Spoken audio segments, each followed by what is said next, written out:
Ce qui est insupportable, c'est d'avoir un discours qui soit aussi lénifiant que le jeu qui est proposé. C'est-à-dire qu'en fait, Didier Deschamps, moi je comprends sa communication tiède qui nous fait tout le temps, mais il y a un moment, il a quand même le droit de voir la même chose que tout le monde voit. Il a le droit de dire que son équipe, elle ne donne pas satisfaction sur les 3 matchs. Oui, hier, il s'est procuré des occasions, il ne les a pas mises au fond. On ne peut pas mettre ça que sur la finition. Le jeu, il est quand même pas... J'ai une expression que je ne peux pas sortir, il est quand même pas 13h56, c'est pas une bonne idée. Non, c'est pas, voilà. Il n'est pas fascinant, il n'est pas excitant ce jeu-là. Il a quand même. La maman de Jérôme regarde, on peut pas. Je ne voudrais pas choquer Chantal. Mais non, mais en fait, c'est.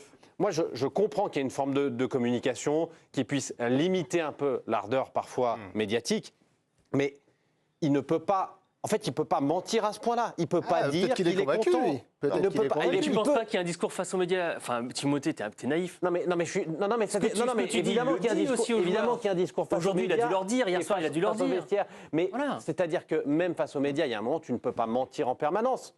Ce n'est pas grave de dire c'est décevant par rapport à ce qu'on attendait. On va essayer de faire mieux. Il a le droit de le dire, même face aux médias. Peut-être qu'il le dira dans la semaine, mais à chaud. Enfin, voilà, on y va. Je me fais un peu l'avocat du diable, etc. Non, mais évidemment pensez, la prestation des Bleus hier n'est pas bonne et qu'on est tous d'accord. Et que la personne qui connaît mieux le groupe et qui a vu le match mieux que tout le monde, c'est Didier Deschamps. Et c'est le seul qui tient ce type de discours. Donc on n'est pas naïf quand il dit sincèrement. Moi, sincèrement, je le raille de la déclaration. Non, sincèrement, il n'a pas trouvé que l'équipe de France a fait un excellent match. Après, c'est son rôle aussi de rappeler qu'il a fini devant les Pays-Bas. Il aurait pu rappeler que les Croates sont éliminés. Donc voilà, l'important, c'est d'être en huitième. Je ne les défends pas, Jérôme. En revanche, la question, c'était par rapport à la déception de la deuxième place. Voilà, qu'il soit déçu de la deuxième place, moi je le pense sincèrement qu'il soit déçu de la deuxième place. Il dit l'inverse. Là, je ne le crois pas. Mais non, mais il dit non. D'accord. Il peut mentir, en tout cas il ne le dit pas. Mais devant son groupe, dans l'intimité du vestiaire, aujourd'hui Jérémy nous dit que c'est belle ambiance, etc. Je pense que Jérémy malheureusement n'est pas à l'intérieur du château comme si on était avec La Fontaine. Je pense que le discours ce matin au réveil, il était bien plus musclé. Je pense qu'à 11h midi, ils ont dû avoir une séance vidéo et que c'était bien plus musclé que ce qu'il a dit hier face aux médias. Donc séparons la communication et le bling-bling de l'intimité du groupe. On va demander à Jérémy. Jérémy, vous avez pu prendre le petit déjeuner avec l'équipe de France ou pas ce matin? Oui, bien sûr. J'ai pas pris le petit déjeuner avec l'équipe de France, mais je constate que Pierre Niguet, avec toutes les années où il a suivi les Bleus, il décrypte très bien le Didier Deschamps. Parce qu'avec Didier Deschamps, il y a la première partie de la réponse et la deuxième partie. La première, c'est du déminage. Il dit non, je suis pas du tout inquiet, je suis pas du tout. Puis après, il y a un mec qui arrive et derrière, il nous donne un petit peu de biscuit. Et c'est là qu'il faut prendre ce qu'il y a à prendre. Et là où il est pas inquiet, en vérité, c'est que factuellement, en défense, on n'a pris qu'un penalty, on concède peu, la charnière elle a été plutôt satisfaisante. Upamecano il fait une excellente première mi-temps, derrière il concède un penalty, mais on l'a trouvé très bon depuis les tribunes avec à un moment donné un tacle très puissant, très incisif, qui donne un peu le ton aussi pour le reste de l'équipe, de ce qu'il faut donner un peu dans ce match. Koundé fait un très bon match défensivement, il y a beaucoup à redire offensivement, mais voilà, il y a ce bloc qui prend peu de buts, donc ça peut être une satisfaction. Derrière, là où il nous dit pas tout, c'est qu'offensivement, oui, il se crée des occasions, mais il n'arrive pas à les marquer, et encore une fois, c'est peut-être encore, on y revient, au physique, un manque de lucidité devant le but, qui fait que derrière, ils n'arrivent pas à faire le dernier geste. C'est là où Deschamps peut-être nous ment un peu. Après, sur l'aspect du jeu que soulevait Timothée, le jeu, ça a toujours été un peu la même rengaine depuis que Deschamps est là, donc il n'y a pas vraiment de mensonge à ce sujet. On est sur une constance où lui cherche à être défensivement en bloc, laisser de la liberté devant, mais normalement les joueurs, la qualité des joueurs fait qu'on arrive à marquer un peu plus. Et pour du biscuit, c'est un demi-gâteau apéro. Hein. Alors, franchement, et les biscuits, c'est des biscuits bien secs. Là, le matin, il faut un bol de café énorme pour bien tremper. Sinon, c'est immangeable. Ça dit beaucoup de ce que mange le pauvre. Le pauvre Jérémy. C'est un biscuit pour lui, ça, le pauvre.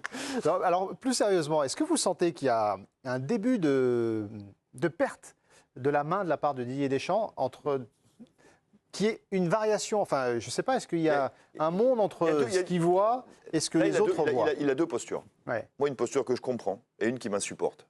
La posture que je comprends, c'est le chef de bataille qui dit devant les médias du monde entier, « Ok, c'est cool, tout va bien, on maîtrise, on est qualifié. » Et ça, je peux complètement l'entendre. Qu'est-ce qu'il peut dire d'autre tout de suite à chaud après le match?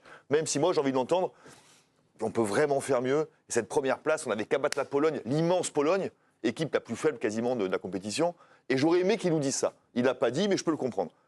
Après, quand lui et M. Diallo appuient sur la qualification, mais c'est insupportable. Encore heureux que tu te qualifies. Dans un groupe très relevé. Dans un groupe très relevé. Ah, non, mais il faut arrêter. Je veux dire, quand même, quasiment Ouais, les meilleurs l'Autriche. troisièmes sont qualifiés. Oui. Non, tu peux pas me dire c'est réussi parce qu'on est qualifié. Ça, je ne peux pas entendre pas ça. Moi qui entendable fais avec du ce sport toute format-là ma vie, d'Euro. moi qui aime le sport et qui aime l'équipe de France viscéralement, je ne peux pas entendre ce discours de c'est génial, on est qualifié, c'était l'objectif. Mais vous êtes fous, quoi. Mais encore heureux, quand cette compétition où il faut vraiment y mettre du sien pour pas se qualifier, tu es l'équipe de France. Depuis 10 ans, tu fais quasiment finale ou victoire dans les grandes compétitions. Plus même, à Sauf à l'Euro. part contre la Suisse. Cette équipe de France-là, tu te satisfais de la qualification à l'Euro avec tous les meilleurs troisièmes quasiment qualifiés. Non, mais il y a voilà, donc il y a une posture que je comprends et une que je trouve mais inaudible et même limite foutage de gueule parce que quand même on connaît un peu le sport et me dites pas que c'est bien de s'être qualifié, c'est normal de s'être qualifié. C'est la dernière fois que vous étiez énervé comme ça. C'est pour ça. Jérôme C'est pour ça. Hier. Très rapidement, c'est pour ça que je suis pas dupe et que moi aussi je m'en suis fadé des conférences de presse de Didier Deschamps et que je le connais et que oui, je parle le Didier Deschamps troisième langue. Mais il y a un décalage qui est tellement énorme effectivement entre ce qu'il doit dire à son groupe et ce qu'il vient dire aux médias et donc ce qu'il vient dire au public. Parce qu'il faut bien rappeler quand même quand il s'adresse aux médias, il s'adresse aux 68 millions de supporters de l'équipe de France. Il y a un moment où l'écart est trop grand et où du coup on se rapproche trop du mensonge. Et ça m'agace. Vous avez parlé du public, eh bien écoutons les supporters français après le match nul hier face à la Pologne, leurs sentiments dit en ces mots-là, et vous nous direz si vous partagez ça vous aussi. Devant, ça marque pas, il n'y a pas de réalisme, il n'y a rien, il y a rien, ça vaut rien. Je pense qu'on va commencer à croire que Giroud nous manque vraiment devant. Je pense que c'est vraiment ça notre fixation devant. Mbappé à gauche. Commencer, voilà, c'est ça. Giroud, il doit jouer. Ouais, je pense qu'il faut qu'on ait un point d'ancrage aujourd'hui. Sur son côté gauche, là où il est le mieux, Aujourd'hui, en haut, à gauche, son meilleur poste. Et avec Mbappé devant, il faut qu'on ait un point d'ancrage, on est obligé. Enfin, là, Mbappé, en première mi-temps, il a été partout sauf en neuf. Un joueur comme Dembélé, il ne mérite plus sa place dans l'équipe de France pour moi. On est un peu déçus de sa part, mais il faut mettre des jeunes un peu plus qui sont plus motivés. Dembélé sur courant alternatif, on l'a vu bien mieux en deuxième mi-temps. Mais la première mi-temps, il est inexistant. Dembélé, devant, il déçoit comme d'habitude, mais pareil, il donne de l'impact. C'est vraiment un travail devant le but et ça va aller. Et on est fait pour ces grandes compétitions-là, donc il faut faire confiance à Dédé, la chatte à Dédé, mais non, c'est pas rassurant. Alors il faut, il y a beaucoup de noms qui sont cités, c'est dire un peu le flou autour de cette équipe de Didier Deschamps. Et l'inefficacité, elle est tout le temps pointée du doigt évidemment, Romain. Oui, effectivement, parce que depuis le début du tournoi, Didier Deschamps l'a dit lui-même, il avait regretté le manque d'efficacité de ses joueurs sur le terrain. Et on voudrait vous montrer les statistiques par rapport au nombre de tirs et au nombre de tirs cadrés. 48 tirs tentés sur les 3 matchs et seulement 14 cadrés. Ça fait moins d'1 sur 3 en moyenne. Il y a même la fameuse statistique, je sais que vous ne l'aimez pas, Messaoud, mais des expected goals. Ah oui. C'est les buts qui sont censés arriver selon la dangerosité, on va dire, des actions. Et la France est 3e du tournoi. En fait, la France devrait avoir le 3e total le plus élevé de nombre de buts dans ce tournoi. Expected goal, c'est au cas. Hein, pour c'est comme quand Didier Deschamps, dans sa conférence de presse, que j'ai pas tout adoré, je rejoins évidemment mes petits copains en plateau, quand il dit qui était assis avant moi en conf de presse, et c'était le gardien polonais qui était le meilleur joueur du match. Mais à un moment, on peut les marquer les occasions, enfin pardon d'être trivial, mais si un gardien est bon, c'est peut-être que la frappe elle est pas parfaite. Si un gardien fait un bel arrêt, Jérôme. Sur le duel de Dembélé, donc voilà. sûr que. Donc peut-être que je veux bien que les gardiens étaient bons face aux Bleus, le gardien autrichien était bon, le gardien. Il faut aussi lui dire qu'à l'Euro, il y aura des bons gardiens. Non mais voilà, c'est ça. Moi j'ai un souvenir du gardien géorgien Mamardashvili qui a fait un match extraordinaire. J'ai pas entendu les Tchèques dire ah ouais non mais vous avez des meilleurs du monde là. Donc si un gardien est bon, c'est que la frappe elle est pas parfaite. Si la frappe est parfaite, il y a but. C'est aussi simple que ça. Donc à un moment, c'est pas un argument de dire les Bleus ont été bons, mais le gardien était encore meilleur. C'est vrai. Mais alors il y a quand même un fait qui est troublant par rapport à cette équipe de France et c'est ça qui nous inquiète peut-être un petit peu par rapport aux autres campagnes. D'ordinaire, Didier Deschamps, au bout du premier match en général, il trouve sa formule, il trouve sa base, et là après, on déroule. Là, 3 compos différentes, vous l'avez dit Romain, et on a l'impression qu'on est incapable de donner la compo des Bleus. Est-ce que c'est pas ça le plus inquiétant et le principal problème de Deschamps aujourd'hui? J'y vais vite fait, tu l'as cherché, ton problème. Ouais, pourquoi? Tu as commencé l'Euro en voulant tout miser sur le confort sportif d'Mbappé. Ça veut dire qu'on a fait l'équipe autour d'Mbappé pour qu'il n'ait pas trop à défendre et du coup sacrifier Thuram à gauche, beaucoup. T'es parti de là, bancal. C'est-à-dire qu'une fois que t'as fait ça, tu fais quoi quand ça marche pas? Parce que si ça marche tout de suite, très bien. C'est pas Deschamps qui a cassé le nez d'Mbappé. Non, Pierre, il décide avant ça. Non, on va casser le nez d'Mbappé. Il décide avant ça. Sur les 3 compos différents.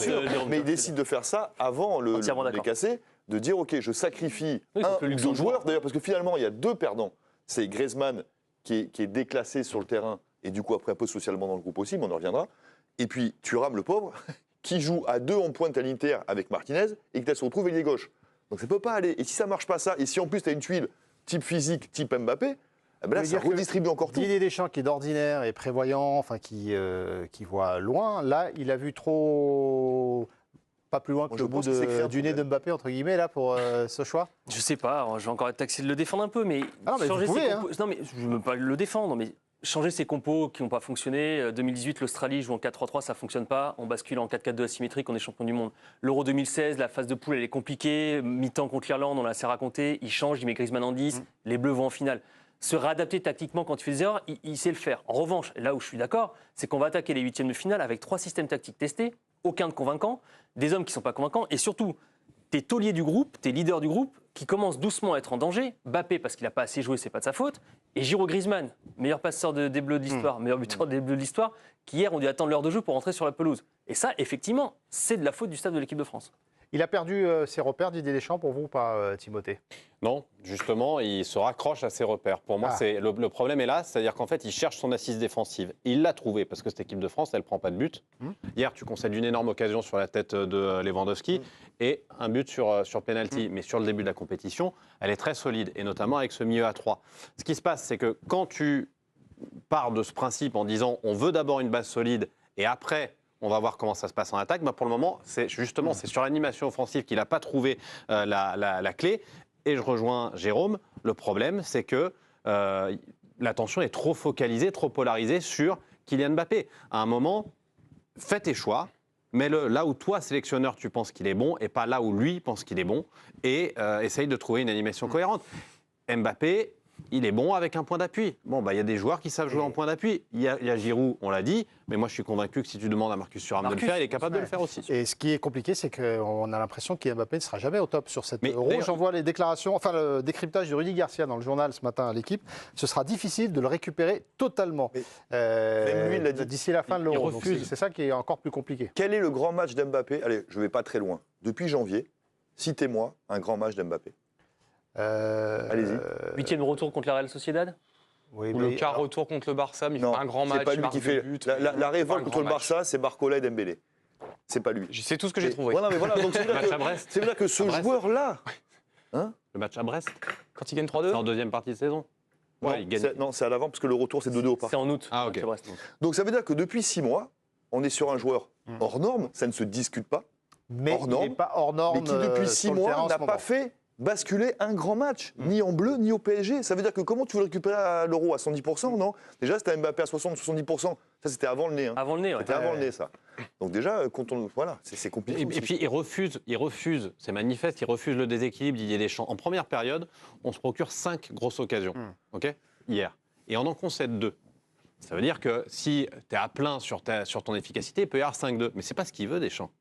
C'est pas ce qu'il veut. Ouais. Et en deuxième période, il resserre. Il y a Kanté, tu montes un petit peu moins, parce que c'était Kanté qui était dans le rôle de Griezmann. Ça, c'était une idée à lui. Nouveau numéro 10 des Bleus. C'est lui le coach. Oui, mais c'est lui le coach. Voilà. Mais, non, on resserre. On veut pas conseiller 2 occasions. T'as pas trouvé que c'était chouette de se procurer 5 occasions? Les limites de l'équipe de France en ce moment, symbolisées également par les stats de Mbappé? Oui, en fait, il y a un problème aussi par rapport à Kylian Mbappé, c'est que désormais, il est aligné en pointe par Didier Deschamps. Mais regardez, on a ce qu'on appelle la heatmap, la carte en fait des zones du terrain où est Kylian Mbappé. Et là, c'est tout simplement... donc là où c'est le plus clair, c'est là où il est. Là où c'est le plus clair, donc en haut à droite, c'est la position la plus fréquente de Kylian Mbappé sur le terrain. Mais la première action du match, quasiment les 2 premières au bout de 4 minutes... T'as l'impression que naturellement il dérive là. Oui, donc il est chez Barcola. Là. Tout de suite, mais tout de suite. D'ailleurs, qui joue à gauche, comme mettre Giroud dans l'axe, qui prennent le flanc gauche. Sûr. En revanche, si tu remets évidemment Mbappé à gauche, tu le prends de Barcola. Il a joué 2 engagements aussi, on le voit. J'ai aucun souci avec ça. Oui, non, bien sûr. Voilà. Non, évidemment. C'est ce qu'il a fait de mieux dans le match. Il a joué 2 engagements. Alors, il a un défenseur, Didier Deschamps, c'est Lewandowski. Hier, écoutez-le. À l'Euro, une équipe comme la France a le temps pour trouver le meilleur système de jeu avec les meilleurs joueurs possibles. Donc ils pourront probablement changer quelque chose au prochain match, jouer encore mieux et être plus difficile à manier pour les adversaires. Parce qu'ils ont beaucoup de joueurs formidables. Des joueurs formidables, ça tout le monde est d'accord sur l'équipe de France, le meilleur système à trouver. Il le dit aussi qu'ils vont devoir changer des choses. Ouais. C'est aussi ce que lui a observé sur le terrain, parce qu'il dit c'est une super équipe avec des joueurs formidables. Oui. Mais du coup, aujourd'hui, c'était pas top, donc ils vont devoir changer les On est d'accord que s'ils jouent en 4-3-3 avec Barcola à gauche en 8e de finale lundi, je vous invite tous au resto. C'est impossible que ce soit la même équipe qui joue lundi prochain. Je choisis le resto par contre. Ah non, Est-ce que Redouane, notre chef d'aide, peut enregistrer la séquence? C'est déjà dans la boîte. 4-3-3 avec Barcola à gauche, avec les mêmes milieux de terrain et tout, la même équipe. c'est mardi. Barcola. Alors, restaurant? Ouais, de mardi, le restaurant. Mardi soir. Alors mardi, c'est bien. Parce que le lundi, on était avec l'équipe de France de basket pour la préparation olympique et on est de retour mardi, donc on sera là. Alors là, c'est noté. Allez, Barcola. On va écouter une dernière fois Youssouf Fofana. C'était donc hier en conférence en zone mixte. La question lui était posée sur le faible apport des joueurs entrés en cours de match, donc à commencer par lui. Est-ce que c'était lié au physique? Voici sa réponse. L'intensité elle est différente des entraînements et il y a peu de marge entre les deux matchs, donc c'est compliqué de travailler physiquement. Après, il faut s'adapter aussi aux coéquipiers. Je veux bien rentrer à la 87e et amener du punch, mais si tous les autres ne me suivent pas, je ne vais pas attaquer tout seul. Donc il faut s'adapter quand même à ceux qui sont autour de vous. Hop, on prend la patate chaude et hop, on l'envoie dans le vestiaire de l'équipe de France et débrouillez-vous avec ça. Pas sûr que la patate elle était bien reçue par l'équipe de France. Jérémy, l'atmosphère autour de cette équipe de France. Est-ce qu'on a une idée de l'ambiance au sein de cette équipe de France? Oui, de ce qu'on observe à chaque fois aux entraînements, on est vraiment sur la lignée des grandes compétitions qu'ont fait les Bleus quand ils sont allés loin en 2018. Il y avait toujours cette très très belle ambiance qu'on constatait à la fois aux entraînements, aussi dans les vidéos que publie la Fédération française de football et puis dans les échos qu'on peut avoir. Là, les échos, là, ils sont pas forcément énormes, mais en tout cas de ce qu'on constate visuellement, toujours une excellente ambiance entre tous les joueurs. On a l'impression que c'est vraiment une bande de copains. Un exemple aussi hier, par exemple, Griezmann qui était remplaçant. On aurait pu penser qu'il aurait fait la tête le fait de ne pas jouer ce match. À un moment donné, pendant la première pause fraîcheur, c'est le seul remplaçant avec son dossard jaune à venir parler au groupe quand ils se sont rassemblés autour de Didier Deschamps pour s'hydrater. Et il a donné des consignes. Il est venu participer à ce groupe. Voilà, l'ambiance, elle semble bonne malgré le fait que Fofana dise cette phrase et qu'on puisse penser qu'il va se faire retrousser les bretelles soit par un coéquipier, soit par le coach. J'aimerais vous croire, Jérémy. Non, mais c'est un bon mec, Griezmann aussi. Ah oui, non, Griezmann, oui, mais j'aimerais vous croire que tout soit idyllique au sein de cette équipe de France pour la suite de cette compétition. On marque une courte pause et on est de retour. Le Tour d'Europe